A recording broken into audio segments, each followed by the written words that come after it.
So I remember horrific sermons from an early age. There was this one guest preacher, and he described all these horrible things about hell. I had never heard such a graphic sermon until then, just about how like demons are torturing you, ripping your limbs apart, all these different horrible things. And here I am, this child, believing all the adults around me who are telling me that this is very real and that if I don't accept this message, that's going to happen when I die. They would always say, if you don't accept this message tonight, you might get in a car wreck on the way home and you might die and you might burn in hell for eternity and be tormented forever. So much fear.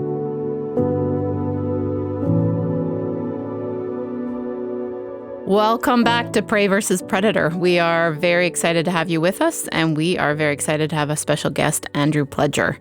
Andrew, I'm going to let you speak and tell our audience about you, but just know that we are excited to have you as a guest today. Tell us a little bit about you and... Just introduce yourself to our audience before we begin with your story. Yeah, first, thank y'all so much for having me. I'm so excited for this opportunity. But yeah, for people who aren't familiar, my name is Andrew Pledger, and I was raised in a Christian cult in the independent, fundamental Baptist movement. And I was homeschooled K through 12 for the purpose of indoctrination into the system of control. Yeah, so all the way K through 12. So for me, it was 2005 to 2018, I was homeschooled. And throughout all of that time, I was subjected to, as I've learned in therapy, a lot of emotional, psychological, spiritual, and even at times physical abuse. And it was all justified in the name of religion, of belief. And during that upbringing, I, in my later teen years, found out that I was gay, which was really terrible in that environment. It was one of the worst things that you could be. There was a lot of violent and extremist rhetoric around it. And for people who are not familiar with the independent fundamental Baptist movement, which I'll refer to now as IFB because it's a lot easier to say. Yeah, I have heard of IFB, but I wasn't sure. Yeah, I don't know. So is it like a cousin of Southern Baptist? Yeah, so IFB is a strange thing because it's technically not a denomination. And the reason the IFB movement was started, it was a reaction to modernism and liberal theology that was happening in more mainstream Baptist churches. Of course. And a lot of more fringe members in these denominations were like, okay, well, we don't like the teachings or the information that's happening or that people are being exposed to in these Baptist denominations. So we're going to create our own offshoot of churches where we don't have any governing body dictating our theology. So that's what really makes them stand apart. Is the independent part means there's no governing board over these churches. All these churches can operate however they want.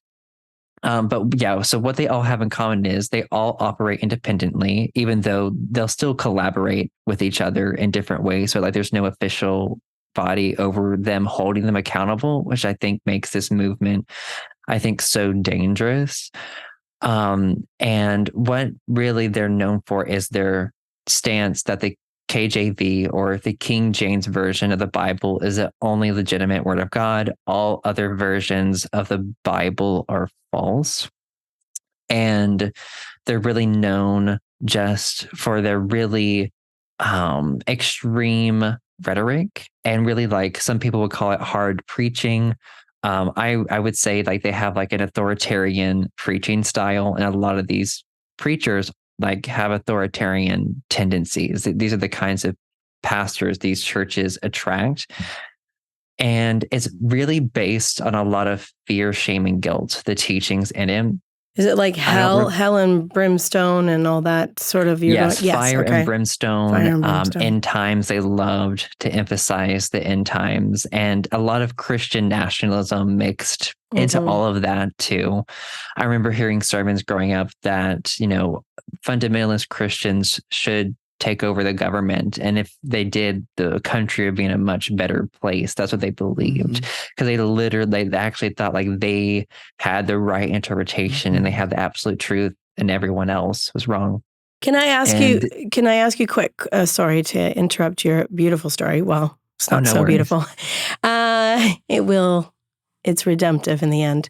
The IFB, so they're independent, but they are together as a bunch of independent. Like, it's confusing to my brain how you can be independent.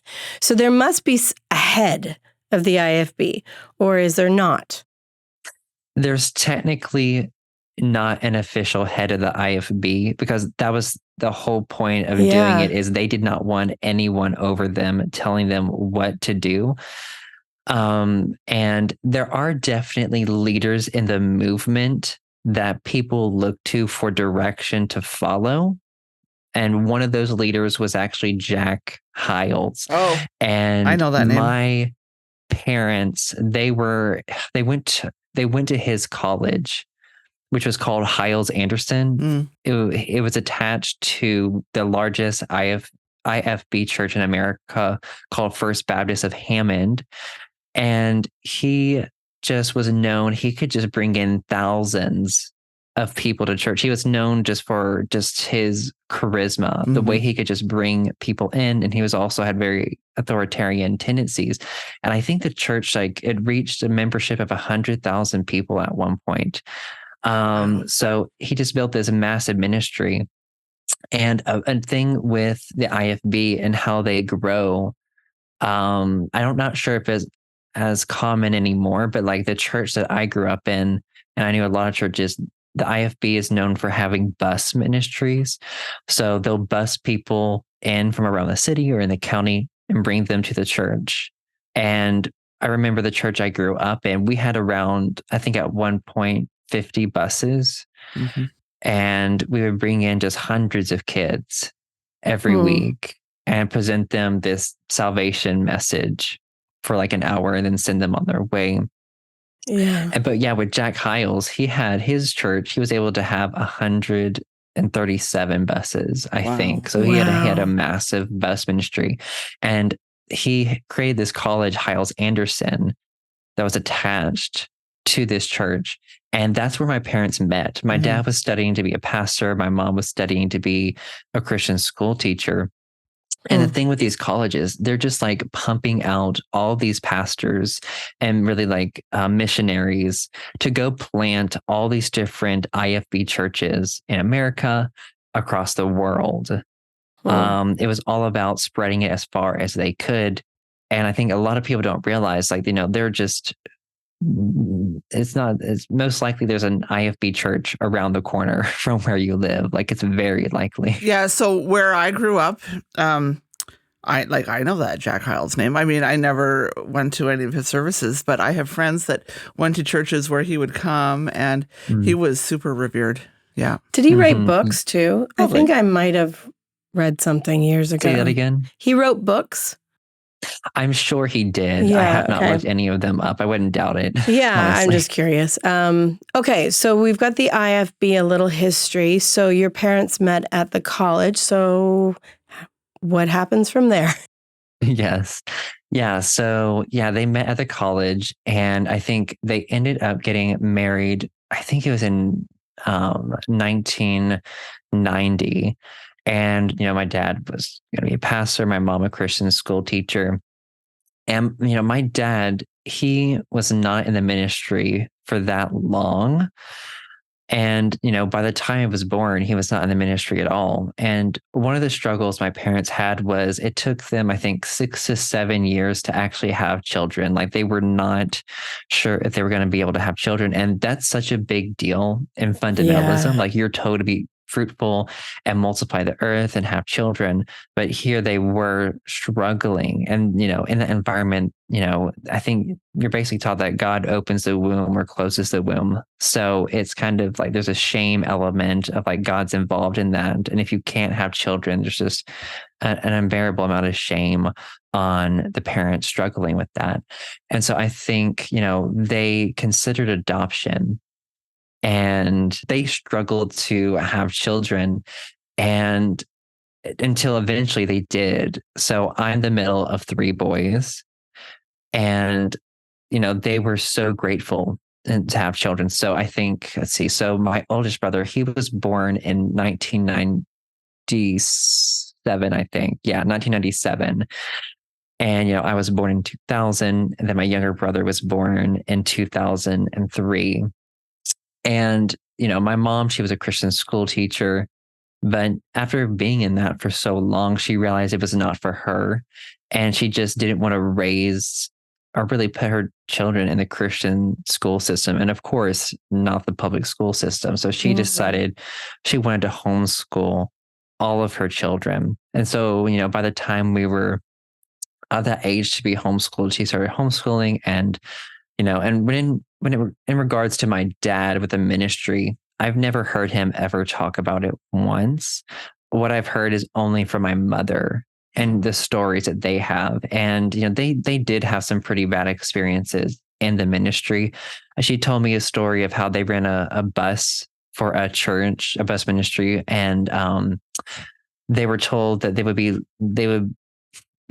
volunteers, so they were basically told they would be fired if they couldn't get the numbers up on the bus ministry. So here they are spending so much time serving this church and being told, if you can't get in this amount, then you're gone. Like, you're out. Like, no, we don't want you doing that anymore. And that's the thing. What I noticed, the church I grew up in, they were so focused on numbers. How many people could we get in?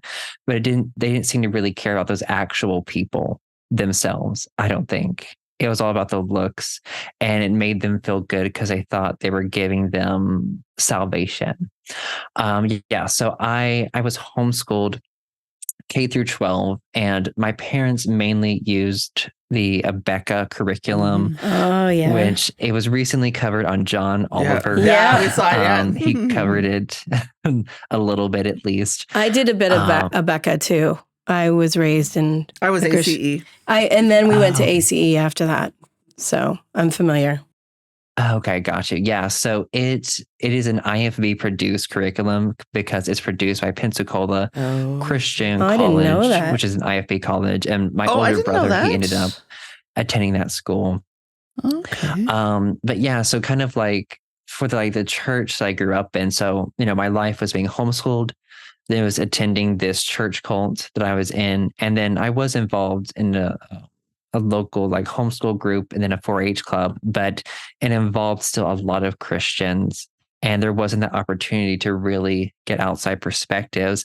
But some of my earliest memories of growing up in the IFB, I remember getting saved at 8 years old. And in that environment, getting saved is just a term that means you accept their gospel message. And their message was, admit you're a sinner, believe that Jesus died on the cross, and confess your sins. And the way they would get people to do this was really fear. So I remember horrific sermons from an early age. And I remember there was this one guest preacher, and he described all these horrible things about hell, I had never heard such a graphic sermon until then, just about how demons are torturing you, ripping your limbs apart, all these different horrible things.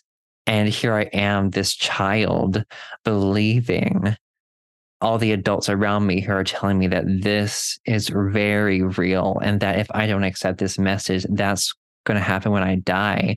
And in addition to that, they would always say, you could, if you don't accept this message, tonight you might get in a car wreck on the way home, and you might die, and you might burn in hell for eternity and be tormented forever. Or the other thing was God, Jesus, his second coming could happen tonight. It could happen tomorrow. It could happen next week. Yeah. So there was always that too. Jesus could always be coming back. So much fear I think was used. I think there's a term for that, that revel at the end of times fear. like rapture anxiety? Yeah, rapture. I had it too as a child. I would call my parents' name, and if I didn't hear it, I thought they were up in taken up in the clouds.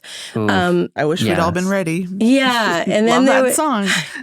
There was something that you mentioned before that about fear, and I was thinking about the idea of even in the Duggar documentary at Shiny Happy People, Jill Duggar mentions like this idea: if I don't obey my parents, something bad will happen, and that's kind of a magical thinking idea. That and it sounds a little like that's indoctrination of what you experienced as well. Exactly. And we had the whole authority thing also. I mean, they never explicitly had the Bill Gothard umbrella of authority, but it had the same teachings. We were taught that God ordained these, conveniently put these authority figures in all of our lives, and that, they were representative of God. So of course, I was taught that God placed my parents in my life to be over me, and they represented that authority. And so, from a young age, I remember being taught basically that, you would be harmed if you did not obey your parents. And I remember my parents telling me growing up, adults are always right, even when they're wrong. So they were just exempt from any accountability. So because they had that position of power and control, they were right. Like, it didn't matter. They were the powerful.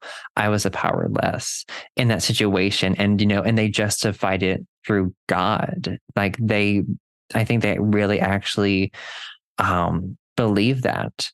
And, I was taught, my parents told me that, if I obeyed them, that I would live a long life. And if I didn't obey them, then I would not live a very long life. And I can't remember what verse or how they back that up. I feel like there's something. Yeah, it's in the Old Testament. In Scripture. Yeah. Is there really a verse on that? I'll find it. Okay.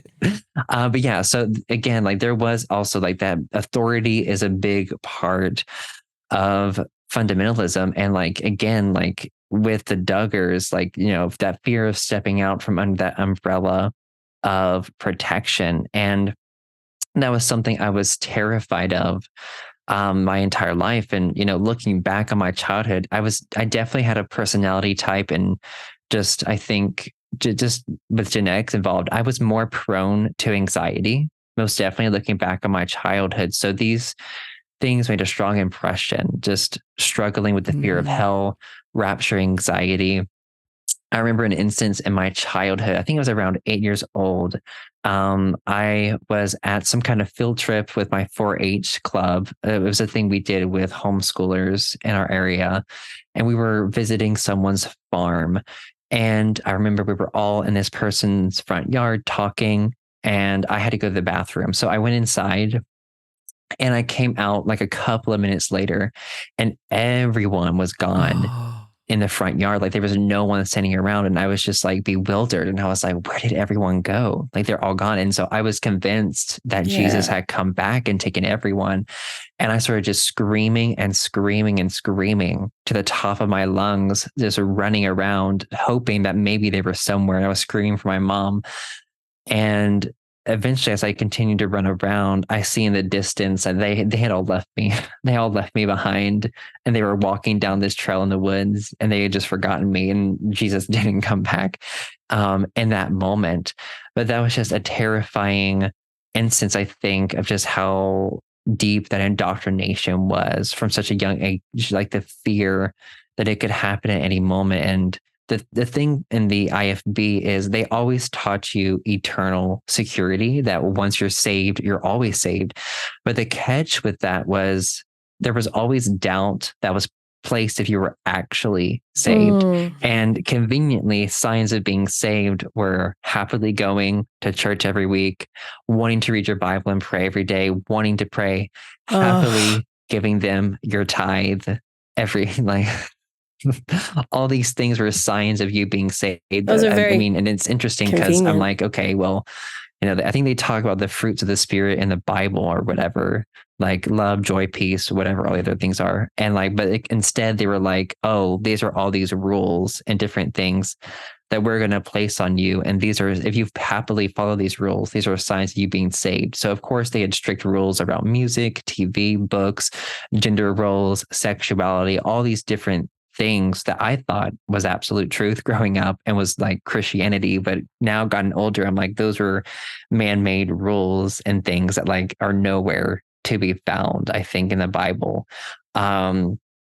And yeah, so there was just that fear of really that control they had over you of like going against those rules. And you were taught that you have the Holy Spirit inside of you, and that if the Holy Spirit doesn't convict you about breaking these rules, then that was a sign you were not saved.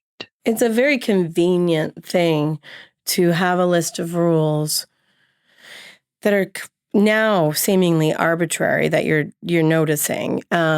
And then they can decide if you really are saved. Because you hear people now, like when they have like sort of deconstructed or they're going to a different church, people can conveniently say, well, they weren't really saved in the beginning. And it's just a very interesting thing that somebody in a predatory situation can do.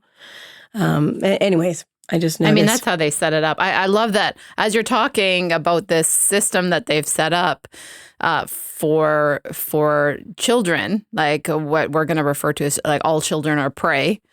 This body that was created out of like a screw you to authority, a screw you to having a governing body, screw you to accountability. Yeah. All they want to do is make sure that you are obedient and obeying and have authority and have all this like, rules and laws. And there's such a different world. The predators don't have any authority. They don't have any oversight. No, they don't want it, obviously.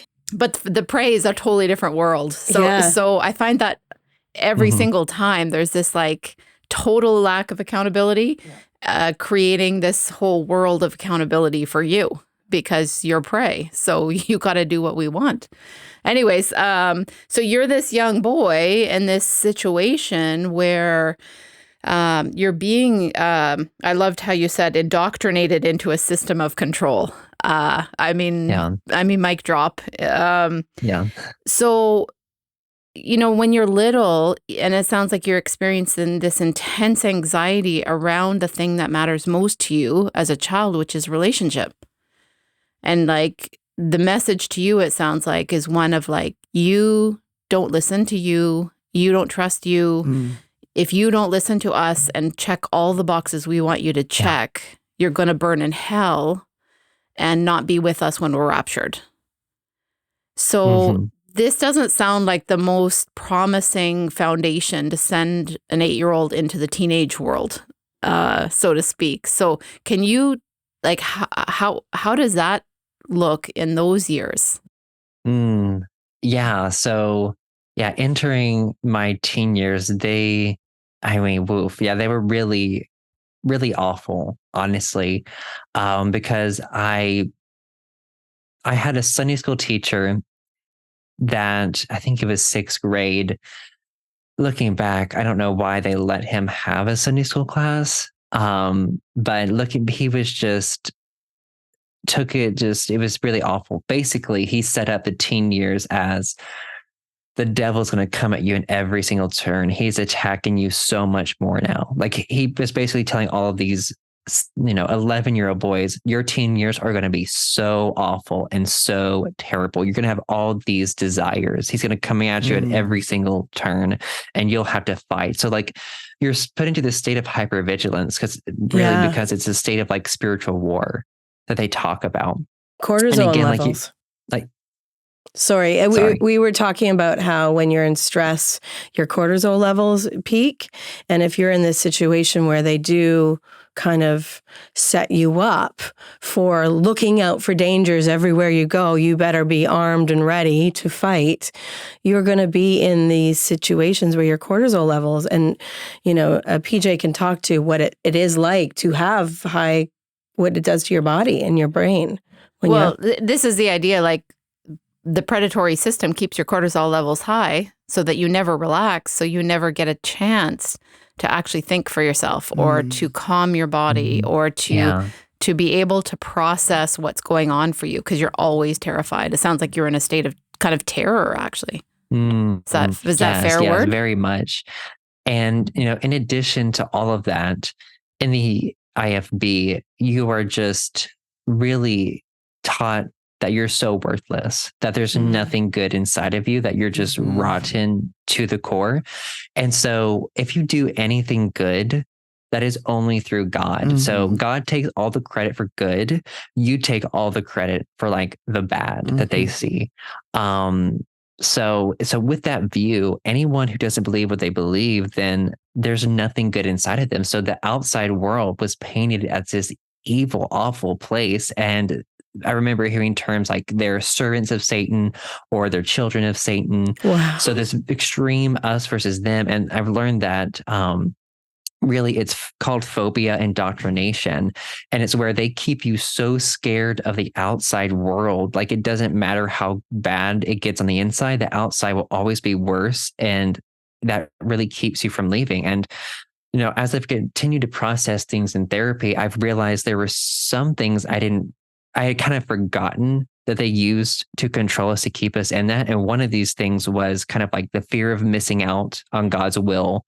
Like if you stay in this system, like God, he had this special, and that was the thing that was confusing to me is you're so worthless, but you're also special. That was so confusing to me growing up. Well, it is.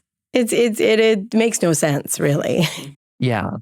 And I was like, because like 1 week, and again, it resembles that, as I've learned now, like a narcissistic, abusive relationship. How in the beginning they hook you in with, oh, God loves you. He wants to save you. He has his plan for you. You're so special. If you just dedicate yourself, if you just do this, God will work this miraculous thing in your life and he can use you. But, you have to give up your will. And that was a big thing in the IFB, is giving up your will. You weren't supposed to have dreams or ambitions for your life. That was bad. That was worldly.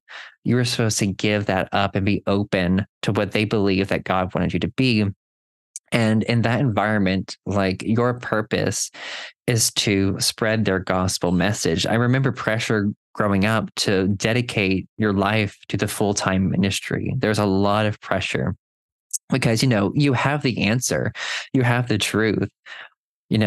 Why would you want to do anything else besides spread that? And I remember growing up, this really stood out to me. The pastor said, if we discover the cure for cancer, would we hide that? No, we wouldn't. We would spread it and let everyone know about it. So he saw the IFB as having like the cure for cancer for the human soul or whatever. That's how they saw it. And that you wouldn't want to hide that from anyone. You would want to spread that everywhere. So they were just really believe that they had the truth and they had the answer. And that if they could get their religion, their approach to religion everywhere, they really believed that the world would be a much better place. Well, and they were willing to do whatever they could to do that. But the question I would have in that is, the world would be a better place, but what would the world look like to them?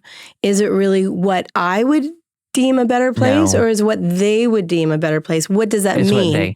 Can you answer that? That's the thing. Yeah. They take this narcissistic view that they know what is best for everyone. Everyone is blind to the truth. They're controlled by Satan, but they're enlightened in a sense to that, and they know what's best. And it's really honestly scary to think about. And it's just, even just seeing it in the US with like our new Speaker of the House, Mike Johnson, is just really concerning. We talked about him last week. With the approach that he takes to his faith and some of the rhetoric that I've heard from him. Like whenever I hear someone say the Bible is clear, that's a red flag to me. Yeah. We were just talking with a guest yesterday, Tia Levings, Tia Levings. I don't know if you know her. I love her. Okay, so she's amazing. I've heard my podcast before. Shout out to Tia. Thank she's you. Amazing. So she called that exactly what you're talking about from this person. She called it a dog whistle.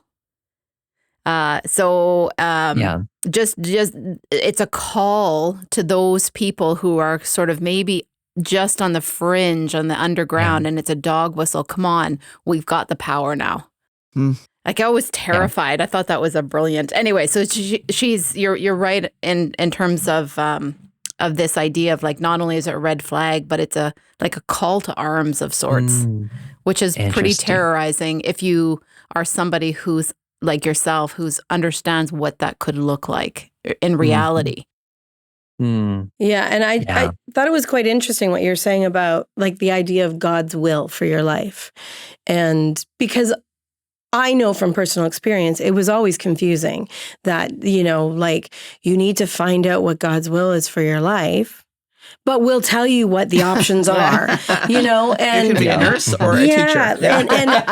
And so I hear you when you say that, because the irony is you need to find out what but we know what that is. And what it isn't. Yeah. And what I've learned, even in my journey for the last 10 years, is like, whatever your relationship with God and all that, you have to step out towards the things that you enjoy. Because that is in you. That is how you were created different than somebody else, right? If they're healthy and edifying, if they make the world a better place, how can that be a wrong? You step out in love. You know, it was just interesting to me, that idea of, we'll tell you what those things are, which is very predatory-like, right? Predatory. Thank you. You were talking to us about this teacher, the Sunday school teacher. Yeah. And you're saying, like, as a teenager, he really came from this really dark approach of, very fear, like, hyper vigilant place. Yeah. And he was, and, you know, that really, it set me up for failure in my teen years, most definitely. And, like I said, I was already someone who was prone to anxiety, so that made things so much worse. Yeah. And something I realized about the IFB is, and really what cults do, is they tell you how to interpret your own emotions. Like, you don't get to explore that yourself. They tell you what those things mean. So for me, I had so much anxiety about doing the wrong thing. Or sinning, or even just anxiety about my own thoughts, and then having anxiety about having anxious thoughts. It's so awful, like the level of just mind control I think that happens with that. And I think the IFB, they have so many harmful messages, but I think my own personality type and disposition made it worse, definitely. And I recently read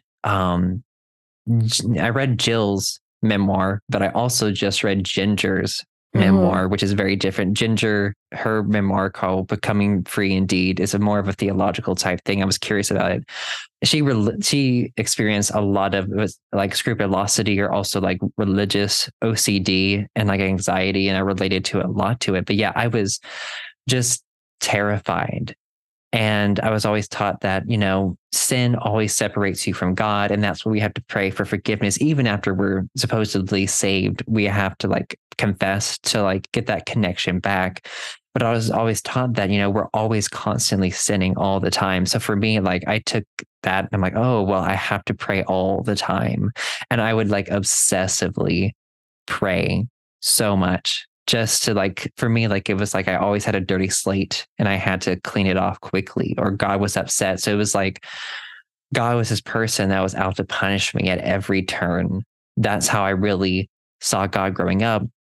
So in my teen years, as I took on, the IFB's approach, the shame, fear-based approach to it, and, it's really, it sets you up to be a person that tries to reach perfectionism.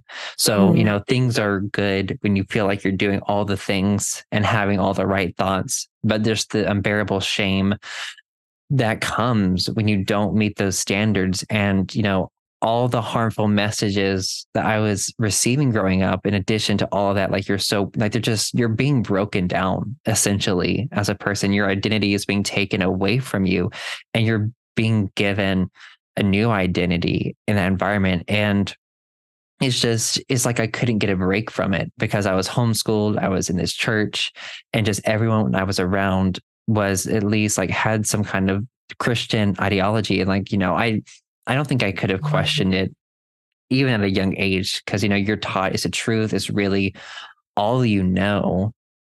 And it wouldn't take me till later in my teen years to really question it when my sexuality didn't match what they taught. I think as I've told my story, people have said, oh, your sexuality saved you. Like that made you really question. There definitely were moments in my childhood that I can look back where I felt like there was that critical thinking coming up, but, repressing that at times because it went against teachings. And one of the things I think that I can look back and see that I started to question, but like struggled to, was I think the devotion that people had to the leader of our group. It really just bothered me how devoted people were to him and adored him, especially my parents. It didn't click with me, like what everyone saw in him for some reason. And I remember when I asked my parents, I'm like, why does everyone look up to him so much? And it just made me uncomfortable. I wasn't sure how to label it then, but when they would start talking about him, they would start crying, talking about how amazing he is. Is this Jack Hyles they're talking about? After that, I felt so much shame for not feeling the same way that everyone else did. And whenever I would talk to people, like they would just like, whenever his name would come up, like they would just go just absolutely crazy about him. And I just didn't feel the same way. And I think a really big turning point was in my teen years. So our church would always do this yearly, like, I don't know, banquet / potluck. And it was basically like a service that was just dedicated to the history of the church. And they would hand out these pamphlets where it would have like the history of the entire church and just basically the empire that this leader built, basically. And just saying, it was very like grandiose of like, oh, look at all that we've done. And of course it would say it was God, but there was still a lot of, I feel like, bragging in that environment. And I remember at one of these things, it would always be centered around the leader and all of his work. And I remember a member going to the pulpit to pray. And I remember the member praying, they were like, "Dear God, help us to be more like our pastor, Brother Bobby." And in that moment, like, I just looked up and I looked at everyone around me because I was like, wait, I'm like, that doesn't align with Christian teachings. We're taught to be more like Christ, not pray to be more like our pastor. So that really stood out to me. And I looked around and like no one was looking up. Just about everyone was shaking their heads as this person was praying. And I kept that to myself. And it just like, it really just, I could just feel the chills throughout all my body, like when that happened. I think looking back, seeing that cult moment of the devotion that people had to our leader. But, I couldn't say anything because people were so devoted to him. And my parents would do anything that he said. And, I remember growing up, the rules that he would put in place. So one of the rules that he had was called no mixed bathing. Mixed bathing was when prepubescent children swam in a swimming pool together. That was a sin. That was one of the rules he had. So I remember I was involved in a 4-H club and homeschool group. And I really I couldn't really make any friends with that. I mean, I was already a pretty like socially awkward homeschooler, but in addition, like I was not up to date on any like culture things because I wasn't allowed to listen to any kind of secular music. I wasn't allowed to go to any movie theaters. I wasn't allowed to keep up with anything pop culture. And I wasn't allowed to dance. So our homeschool group would have a prom. So I never got to go to that. So all these people be doing all these different things. And, they would go swimming in the summer at times as a group. And like, as a kid, I got excited for that. And I asked my mom about it and she was like, no, she's like, Brother Bobby says no mixed bathing. That's a sin. And when kids would go to the movie theater, I would ask And she was like, no, Brother Bobby says we can't do that. And, a thing in the IFB is like, they're all about testimony, all about the outward appearance. Like, what would other people think if we did this thing? And so that was the fear around movie theaters was, oh, what if someone saw you? They don't know what movie you're watching. What would they think? So there was all this focus on this outward appearance of what they called testimony. So yeah, throughout all of my teen years, just struggling with perfectionism, worrying about what other people think, and then grappling with my own sexuality. And in my teen years, I struggled with like just so much with depression, not knowing that I was dealing with the trauma of my upbringing, a lot of unmet needs, a lot of trauma just from all these teachings, and just trauma from my family in general for the way they raised me and my brothers. And like it brought me to a very dark place. And in that environment, you are taught that all mental health issues are sin, or it's a spiritual issue.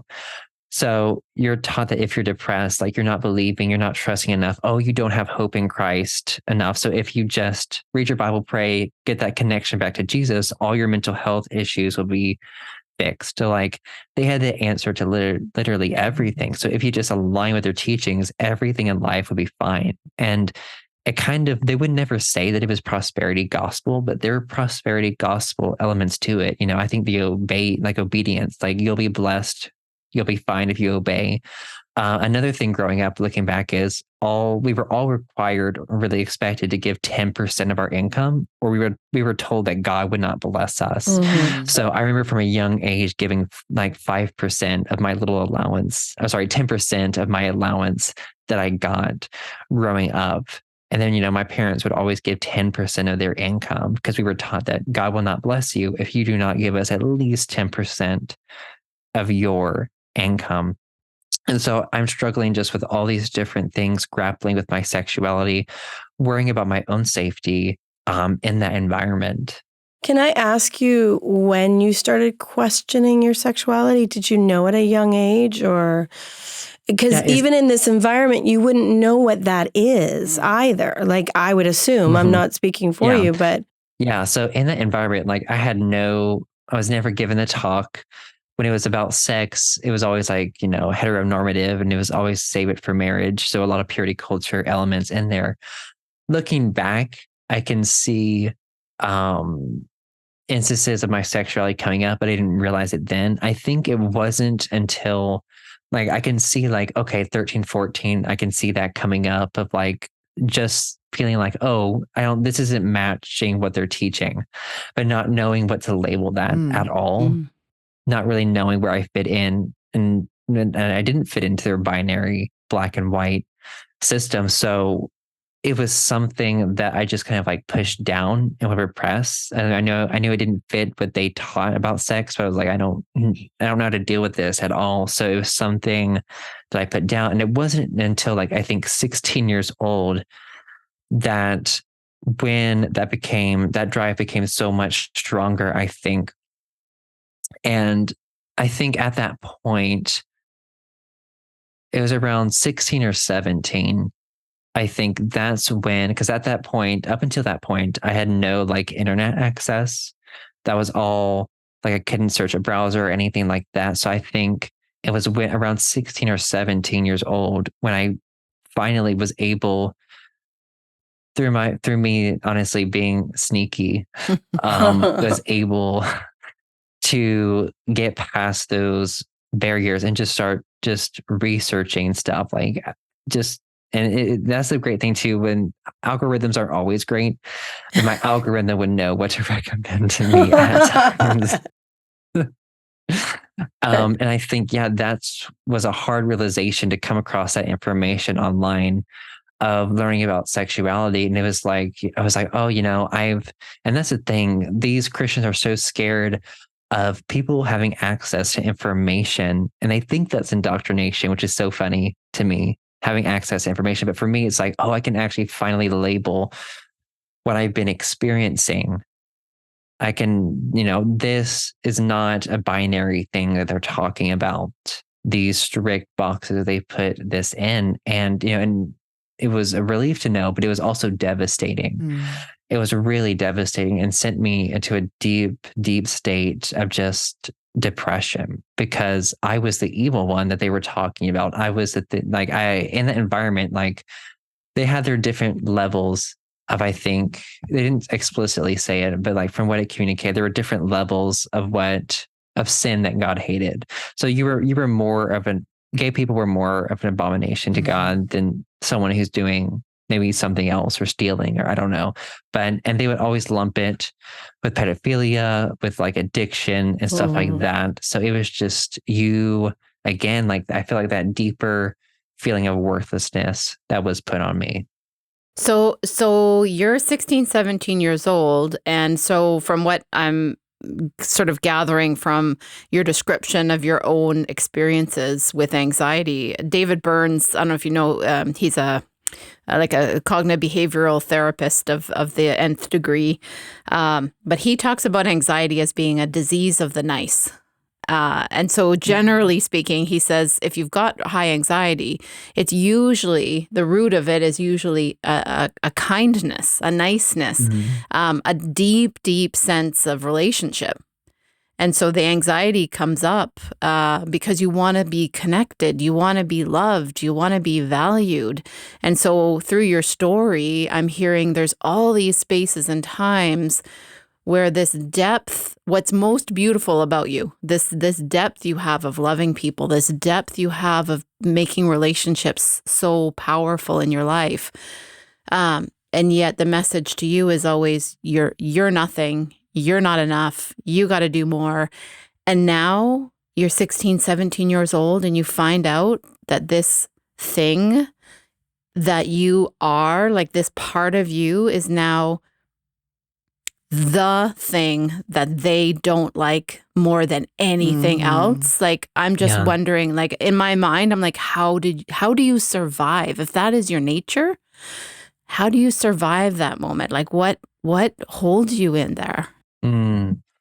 Yeah. And yeah, that is a good question. And it's been interesting because I've noticed as I talk about my mental health, my teen years, I've kind of, as I've done interviews, I share less and less information at times.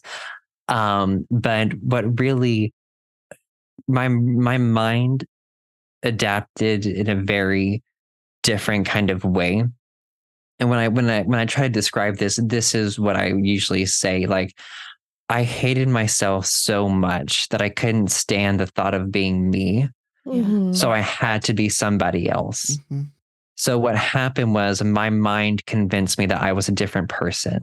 That's how I got through that depression. I had I've talked about it in therapy, and my therapist has told me it was my mind's, an extreme way my mind adapted to that trauma and to stay alive was, okay, this extreme self-hatred, I couldn't bear the thought of living. Okay, my mind had to convince me that I was somebody else. I was a completely different person. And there would be times growing up where I would look in the mirror and I would be surprised at what I look like because I thought I was somebody else. Like, that's how deep it was. And that's, I think, that trauma response of my mind, I think, is what kept me alive as I eventually started to learn to accept my sexuality.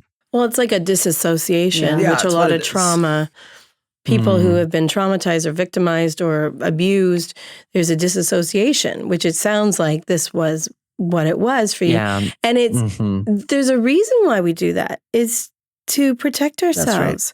That's right. It's not bad because our body does it. It's just, I think, living in that state. I'm sure PJ has an opinion about this, but I would think that living in that state is not good for us. But it's a survival. It's survival. But this is where, like, your whole world, when you're wired to love and be loved, and some people have that deeper, and it sounds, Andrew, like you've got that pretty deep.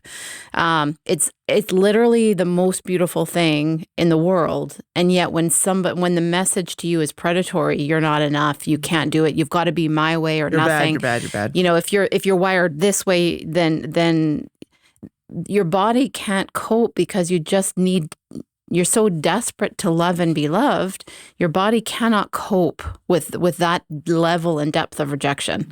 And so you've got, like, it sounds like, that's why I was curious, like your body, your brain must have done something to let you cope in that moment, because everything that you valued in your heart of hearts would have been threatened.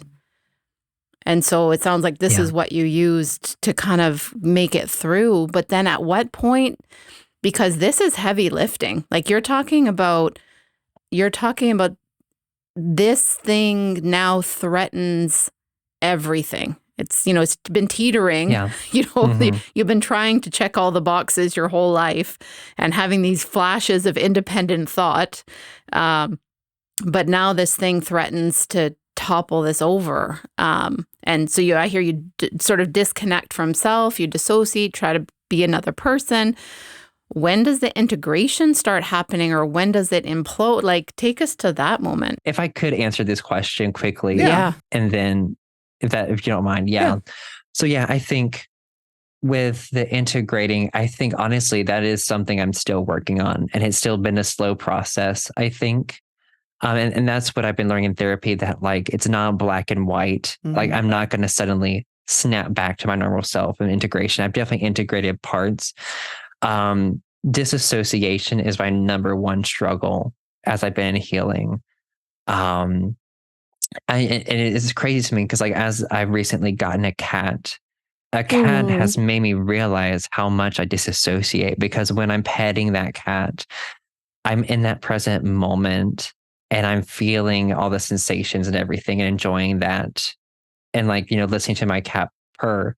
But like before that, it was like my mind was like floating, if that makes sense.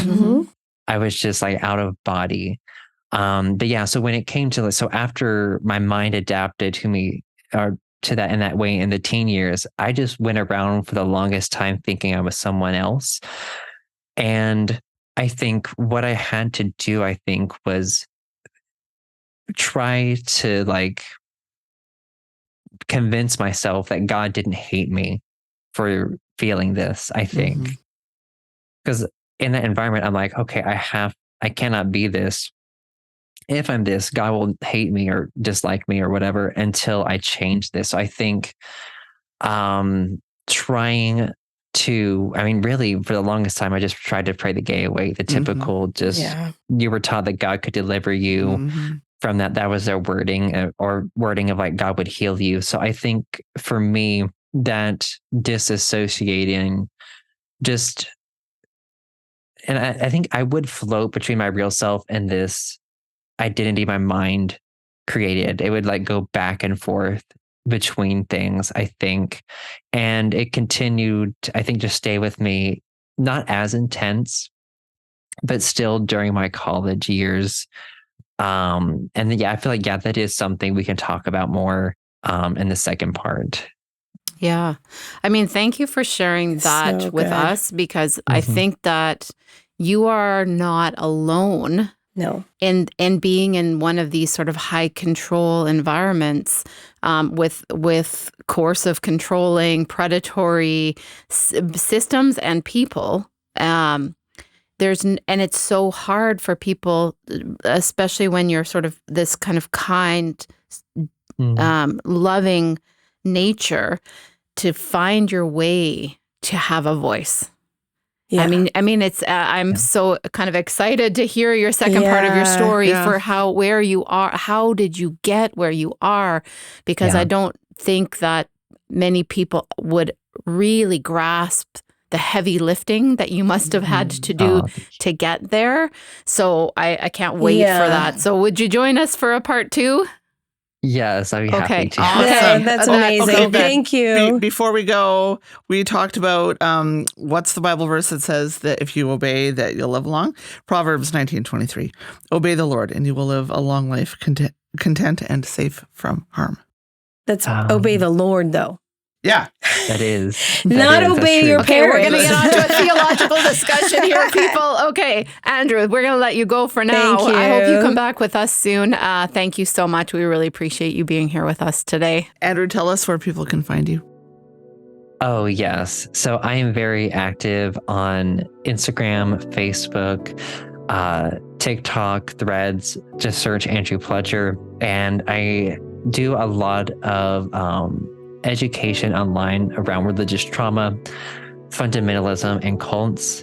And I have a Substack that I've recently started, just sharing more like personal things through that. So I highly recommend people checking that out. I've been trying to learn to try to be more vulnerable online about certain things. So I hope people can find some hope and comfort from my Substack. That's amazing. Thank Brilliant. you. Thank you. you. Of course.